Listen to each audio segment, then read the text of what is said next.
Part 1: The Blood Letter. The letter arrived on a Tuesday morning, folded in 4 and sealed with a thumbprint of dried blood. Finn MacLeod almost threw it away. He was halfway through his last semester at the University of Edinburgh, his days buried in mineral samples and core drilling data. His grandfather, Angus MacLeod, had not written in more than 6 years. The old man's handwriting, jagged and erratic, covered both sides of the paper like cracks in granite. Cragmaw has found me. I have 7 days left. Bring me to the forest before it tears me apart under the moonlight. No greeting. No farewell. Just a smear of dried red ink at the bottom, and the coordinates of a cabin deep in the Cairngorms.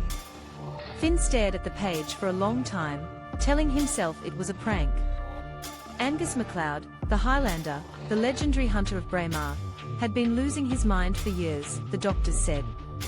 A tumour the size of a walnut lodged behind his left eye, pressing on the nerves until he swore he could hear the forest whispering. But even as Finn tried to laugh, the words wouldn't leave him. His grandfather's blood, the smell of old paper, the mountain coordinates, they gnawed at the back of his mind like a splinter. By dusk, he was already on the train north. The Cairngorms greeted him with wind and silence. The small station at Avermore was deserted, its wooden sign half buried in frost. Snow drifted in pale sheets across the road, swallowing the footprints before he could follow them. The taxi driver, an old woman in a thick tartan scarf, frowned when he gave the address. "You're going to MacLeod's Glen?" she asked. "Not many go that far in winter. Roads close after sunset." Finn nodded, unsure how to explain. "He's my grandfather."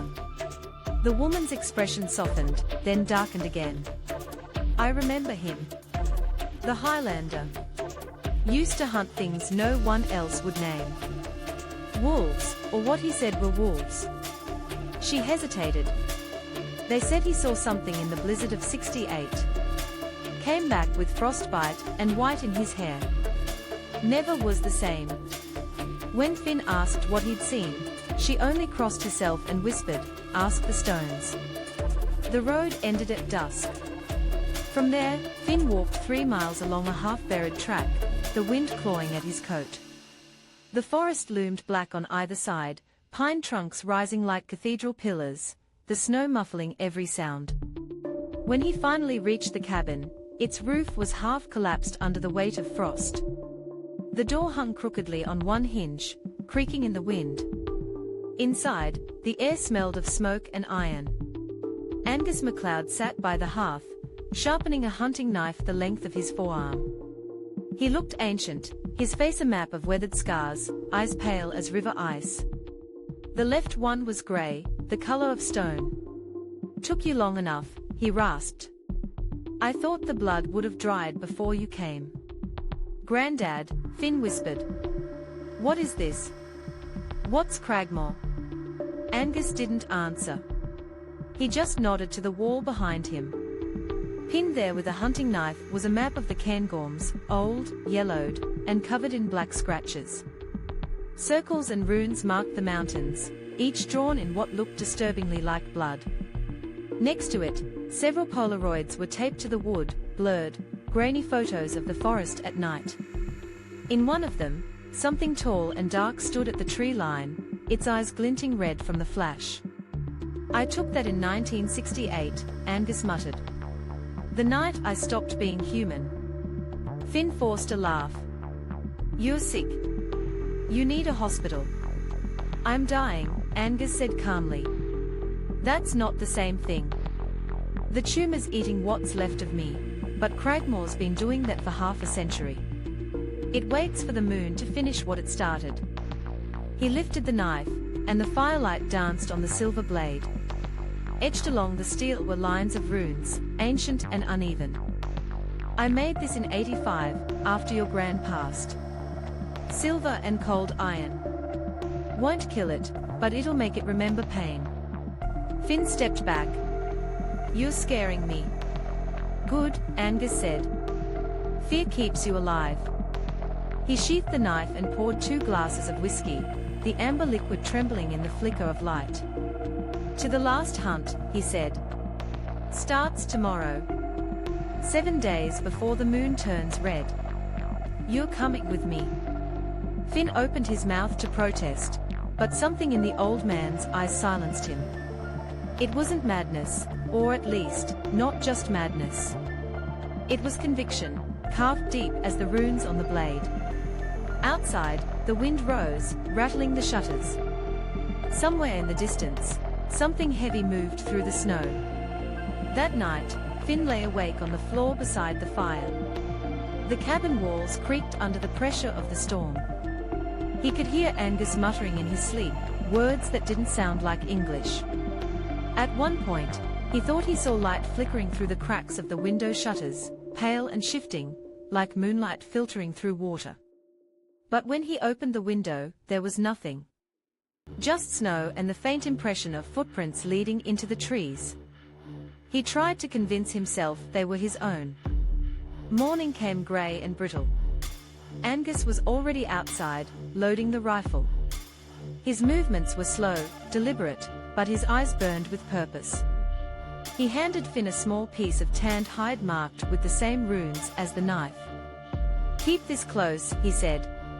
"It's the only thing the old stones respect." They left the cabin and headed into the forest, snow crunching beneath their boots.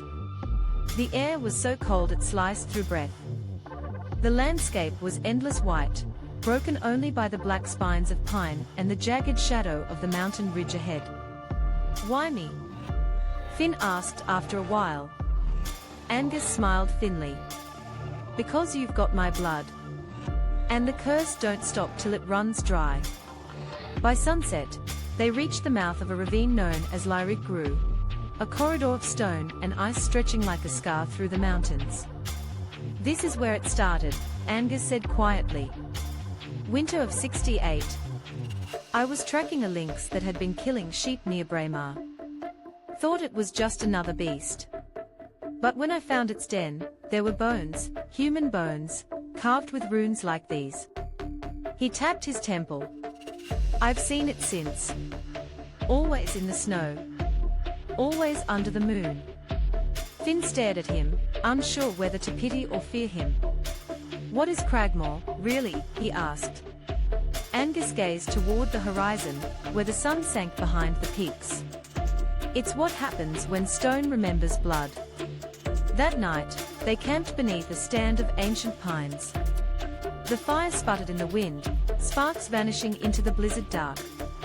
Angus spoke little, his breath wheezing through the cold. When he finally slept, Finn noticed something terrible, a faint, rhythmic grinding from the old man's skull, like rock shifting beneath the surface of the earth.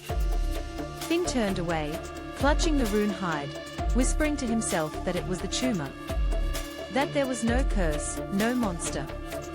Just disease and fear. But then came the sound, deep, distant, like a mountain exhaling. A rumble that seemed to rise through the ground rather than the air. Finn froze. Across the snow, beneath the pale aurora, a shape moved. Enormous. Silent. 2 red lights blinked in the darkness. Eyes or embers. Watching. And for the first time in his life, Finn MacLeod believed his grandfather might be right. Part 2: The 7 Days of the Hunt. The blizzard came on the second day. By morning, the sky had turned the color of iron. Wind clawed through the pine valley, driving knives of snow that cut the air into ribbons. Finn could barely see 10 paces ahead. The world had become a white blur broken by black tree trunks and the dull green of Angus's coat. "Keep close," the old man shouted through the gale. "It doesn't like to cross between us." "What doesn't?" Finn yelled back. Angus didn't answer. His silhouette moved with startling steadiness, as if he could still see trails buried under the drifts. The rifle slung across his shoulder gleamed faintly through the haze. Finn's breath froze inside his scarf. His fingers were numb despite 2 pairs of gloves. Every sound, the crunch of boots, the whistle of wind, seemed hollow, absorbed by the endless snow. When they reached a clearing at midday, Angus raised a hand. "This is where the old Picts buried their hunters," he said. "You can still hear them if you listen." Finn crouched beside a mound of ice. Beneath the frost, stones protruded like bones. One had symbols etched along its face, spirals, half erased by centuries. He rubbed away the ice and felt a faint vibration, as if the stone were humming. "It's just wind," he muttered. Angus said softly. "Or breath." That night, the temperature fell to -25. They built a shelter from pine boughs and snow blocks. Angus, wrapped in his plaid blanket, stared into the flames while whispering to the fire as if it could answer him. Finn pretended to read his notebook, but the pages trembled. Each time he blinked, he saw movement beyond the glow, shadows sliding between the trees. At one point, the old man reached into his coat and produced a piece of tanned hide carved with runes. He tied it to a twig above the fire. "So it knows we are watching back," he murmured. "Grandad," Finn said, "there's nothing out there." "You're sick." Angus smiled without looking at him. "If I'm sick, boy, then sickness has claws." The fire hissed, spitting sparks. From the woods came a low cracking sound, like stone splitting under frost. The ground seemed to tremble once, then still. Neither of them spoke again until morning. Day 3. They followed the Lyric-Gru Pass, a gorge choked with boulders and the skeletons of trees. Ice hung from the cliffs like teeth. Somewhere high above, ravens circled in silence.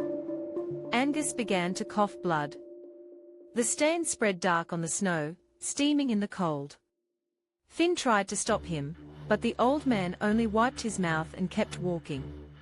"Don't fall behind," he said. "It follows the weakest scent." "Cragmaw?" Finn asked. Angus nodded once. It smells fear through stone." By dusk they found shelter beneath a ledge of granite. Angus unpacked an old hunting journal, its leather cover warped and torn. Inside were Polaroids, grainy images of claw marks on trees, footprints wider than a man's chest, and symbols carved into cave walls. On one page a single phrase repeated in black ink: "When the moon turns red, the stone wakes." Finn turned another page and froze. A photograph showed a huge paw print beside a boot, except the pad was cracked like shattered rock. Angus tapped the picture. Cragmaw's foot. Granite turned flesh. "I've seen it in daylight once." Thought the mountain itself was moving. "You're saying it's alive?" "I'm saying it remembers." The fire sputtered. Outside, something howled, not like a wolf, but like wind forced through broken stone. The echo rolled across the gorge until even the mountain seemed to groan. Angus whispered, "It's close." Day 4. They discovered the cave by accident. A fissure gaped behind a fallen pine, its entrance rimed with ice. Inside, the air smelled of metal and decay. Angus struck a match, the flame reflecting off hundreds of bones scattered along the floor, deer, fox, and human. "Christ," Finn whispered. Against the far wall, gouged into the granite, were 5 deep impressions shaped like fingers. Each ended in a chipped edge, as if made by claws of stone. Beneath them, smeared dark, was the outline of a human face frozen mid-scream. Angus lowered the match. "This is where I shot the lynx in '68, he said. "But it wasn't the only thing I woke." His left eye, what was left of it, had turned entirely grey. In the dim light it looked mineral, veins like quartz threading the pupil. Finn reached out before stopping himself. "You need a doctor." "I need the moon to finish what it started," Angus murmured. Then he fired a single shot into the cave roof, the crack deafening. "It's listening," he shouted. "It smells the blood." Finn grabbed his arm. "Stop it." But Angus shoved him away. "If you don't believe me now, you will when the ground starts to breathe." That evening the blizzard returned.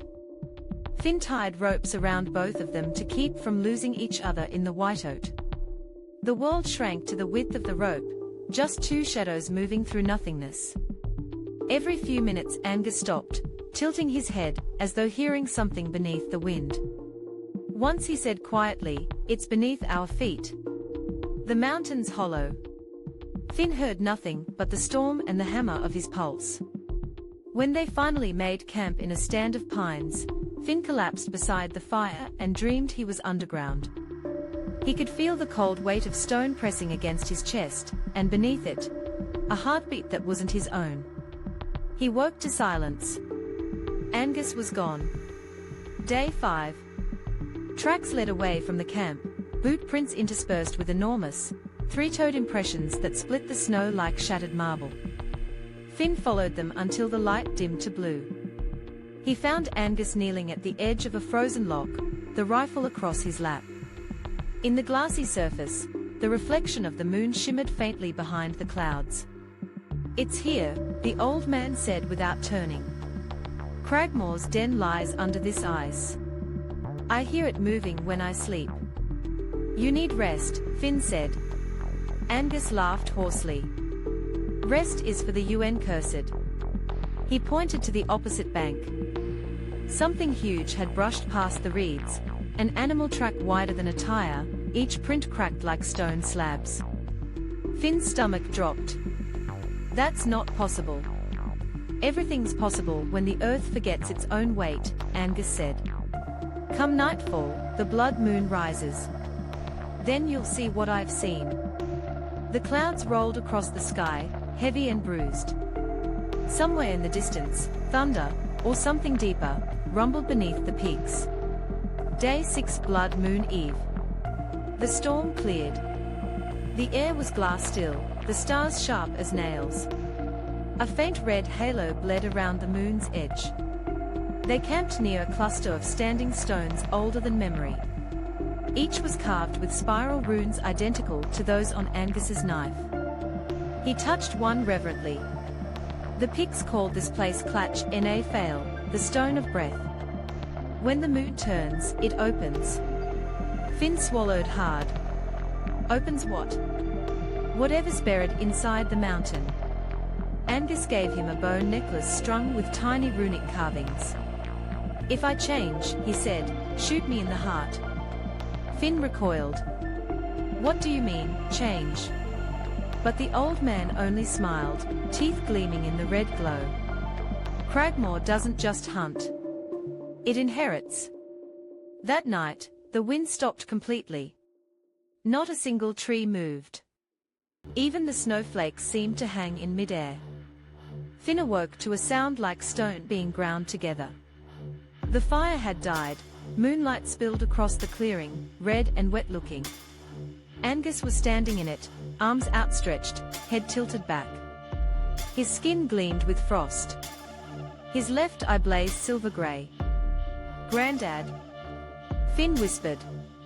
Angus turned slowly, and for an instant his face looked carved, lines hard, unmoving. Then he blinked, and the illusion broke. "It's calling," he said. "Can't you hear it?" Finn listened, and heard it too. A distant rumble, rhythmic, like a heartbeat beneath the earth. The stones around them vibrated, snow sliding off their sides in thin sheets. From beyond the ridge came another sound, a scream half animal, half human, and too large for either. The trees shuddered as something massive moved between them. Angus lifted the rifle. "It's awake." Day 7. Dawn never came. The sky remained blood-red, the sun swallowed by the eclipse. They packed what little they had left and headed down the ridge. Every footprint they left behind filled instantly with black water that froze to ice. By midday, they reached a gully strewn with shattered boulders. In the silence between gusts of wind, Finn heard claws scraping against stone. Then came a growl that vibrated through his spine. From the tree line emerged a creature that might once have been a lynx, massive, fur white as quartz, eyes glowing red. Its paws cracked the frozen earth where it stepped. Angus raised his rifle. Not Cragmaw, he whispered. A servant. The lynx roared, a sound like avalanche thunder, and lunged. Finn barely had time to dive aside before it hit Angus. Snow exploded in a spray of blood and fur. The rifle barked twice, missed. Angus's scream cut through the storm. Finn grabbed a burning branch from the fire and swung it, striking the creature's flank. Its fur ignited briefly, revealing beneath the skin veins that looked like glowing seams of granite. The beast hissed, retreating into the shadows.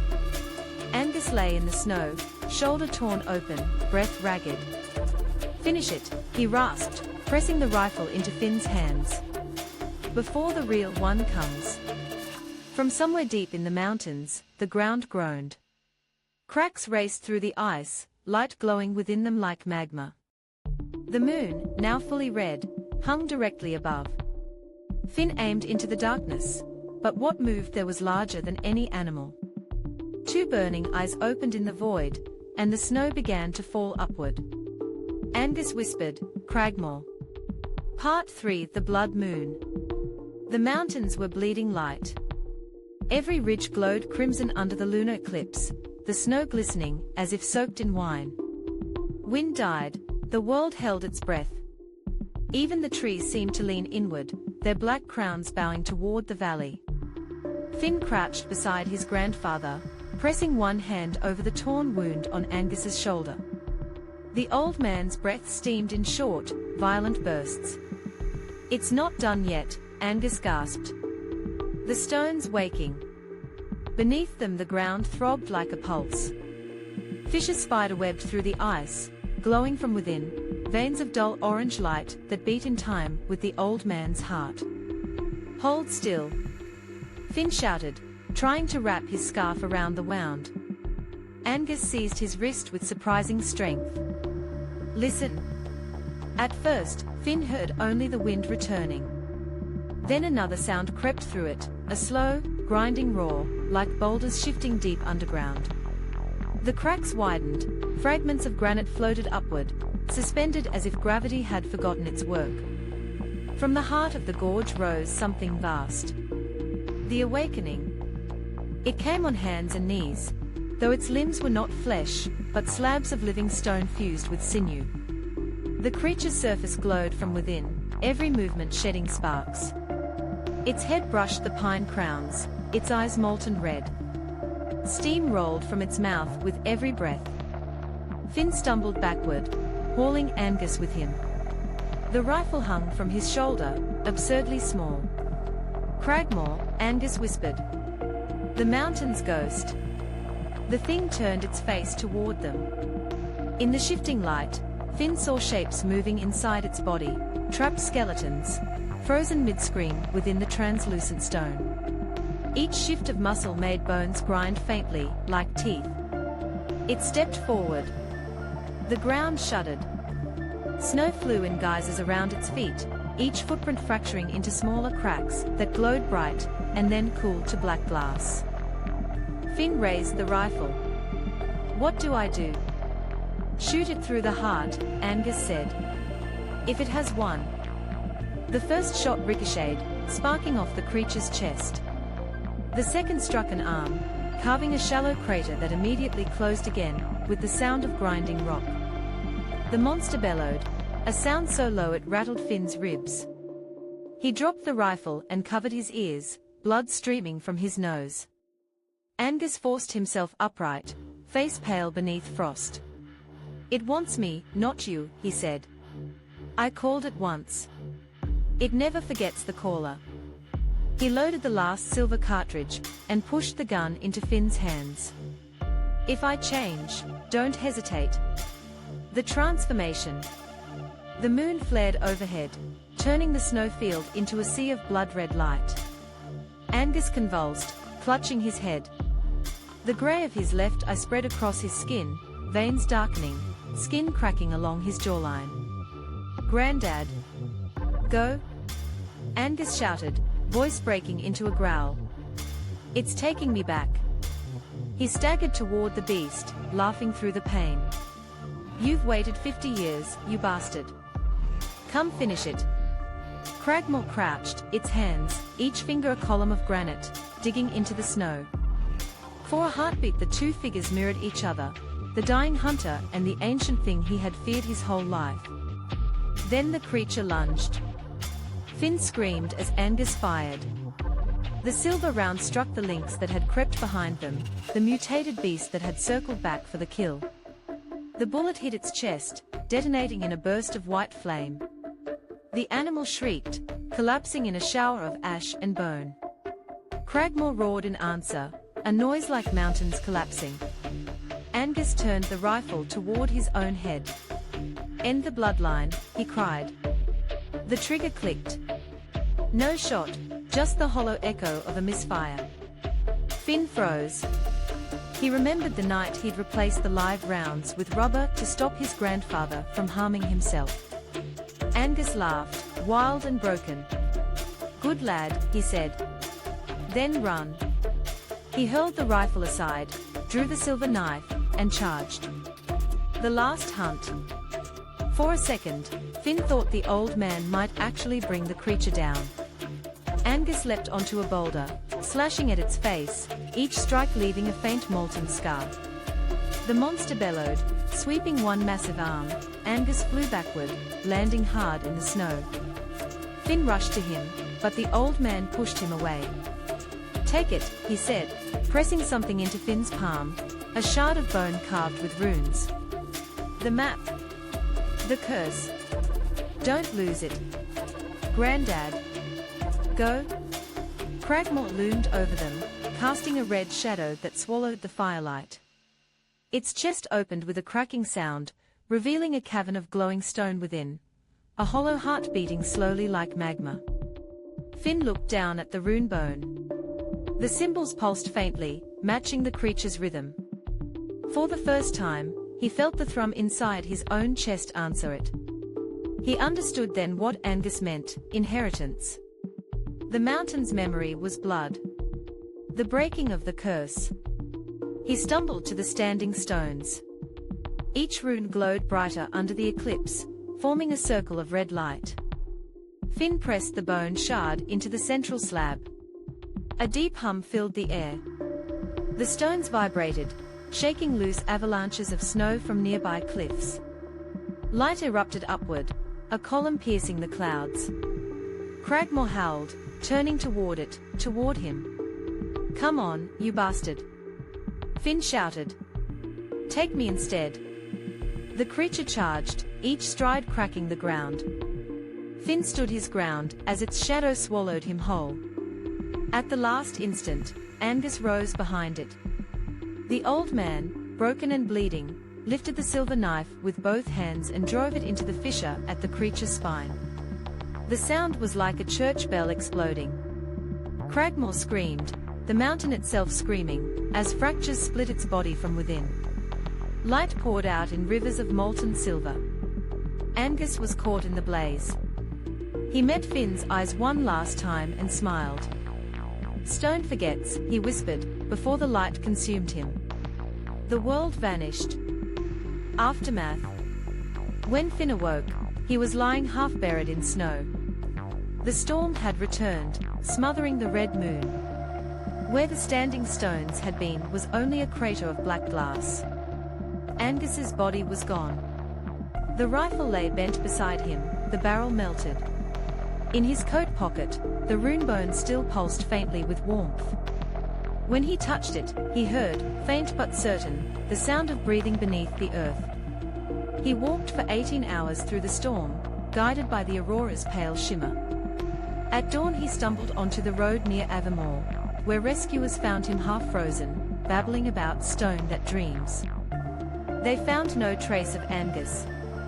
Only a patch of melted snow shaped like a handprint. Epilogue, the bone that glowed. 2 months later, back in Edinburgh, Finn placed the rune bone on his desk.